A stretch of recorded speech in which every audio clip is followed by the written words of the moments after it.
अब आपको लेके चलते हैं उत्तर प्रदेश के मिर्जापुर, जहां सीएम योगी आदित्यनाथ ने कई परियोजनाओं को दी सौगात।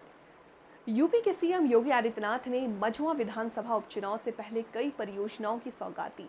इस दौरान मंच पर पहुंचते ही सीएम योगी ने कहा कि मैं सबसे पहले मां विंध्यवासिनी के चरण में यहां के 765 करोड़ की योजनाओं के लिए धन्यवाद देता हूं। इन योजनाओं का लाभ आप सभी को मिले, इसके लिए मैं मां विंध्यवासिनी से प्रार्थना करता हूं। आज ये मंच कई योजनाओं को लेकर आया है। ये जनपद विकसित और आत्मनिर्भर भारत के संदेश पर अपना योगदान दे पाएगा, इसलिए ये मंच लगा है। क्या कुछ बोले सीएम योगी, आप भी सुनिए। जो लोग जाति का नंगा खेल खेलते हैं, समाज को आपस में लड़ाने का कार्य करते हैं, ये वही लोग हैं जो माफिया और बड़े बड़े अपराधियों, दुर्दांत अपराधियों के सामने पहले गिड़गड़ाते थे, नाक रगड़ते थे, दंगाइयों के सामने नाक रगड़ने का काम करते थे। आज जब प्रदेश विकास की एक नई धारा के साथ आगे बढ़ रहा है, एक नई पहचान के साथ आगे बढ़ रहा है, तो उन्हें विकास अच्छा कैसे लग सकता है? वो बैरियर बन करके फिर से खड़ा होना चाहते हैं। वे आपके वर्तमान को तो खराब करना ही चाहते हैं, आने वाली पीढ़ी के भविष्य के साथ भी खिलवाड़ कर रहे हैं। और मेरी आप सबसे अपील होगी, याद रखना, वर्तमान को तो ठीक करना ही करना है, आने वाली पीढ़ी के भविष्य को मजबूत बनाने के लिए एक ऐसी सुदृढ़ नींव का निर्माण करिए, कोई माफिया फिर से आपकी व्यवस्था में हावी न होने पाए, उसको फिर से सिर उठाने का अवसर न मिलने पाए। और इसके लिए मैं आप सबका आह्वान करूंगा, विकास की इस धारा के साथ जो प्रधानमंत्री मोदी जी ने सबका साथ और सबके विकास का नारा दिया है, उस अभियान को हमें गांव-गांव तक, घर-घर तक पहुंचाने का काम करना है।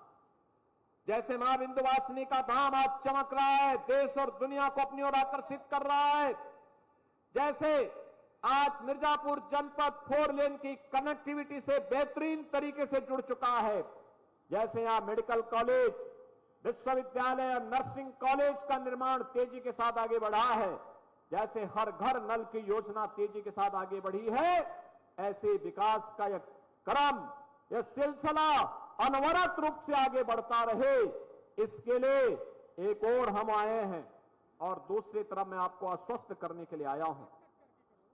बहनों और भाइयों, पहले निराश्रित महिलाएं यानी विधवा महिला, बुजुर्ग महिलाओं, दिव्यांग जनों को पेंशन का लाभ बहुत कम मिलता था।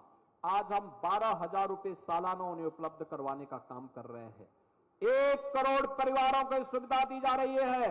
और मैं फिर प्रशासन से कहूंगा, जिन लोगों के पास पात्रता है लेकिन पेंशन नहीं मिल पा रही है, तत्काल चौपाल लगा करके, कैंप लगा करके उन्हें सुविधा का लाभ तत्काल उपलब्ध करवाने का काम करना चाहिए।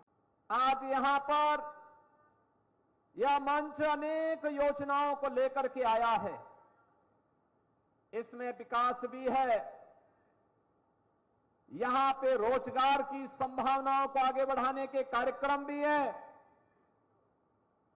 यहां पर आने वाले समय में यह जनपद भी एक विकसित जनपद के रूप में प्रधानमंत्री जी के विकसित और आत्मनिर्भर भारत की परिकल्पना में अपना योगदान दे पाएगा।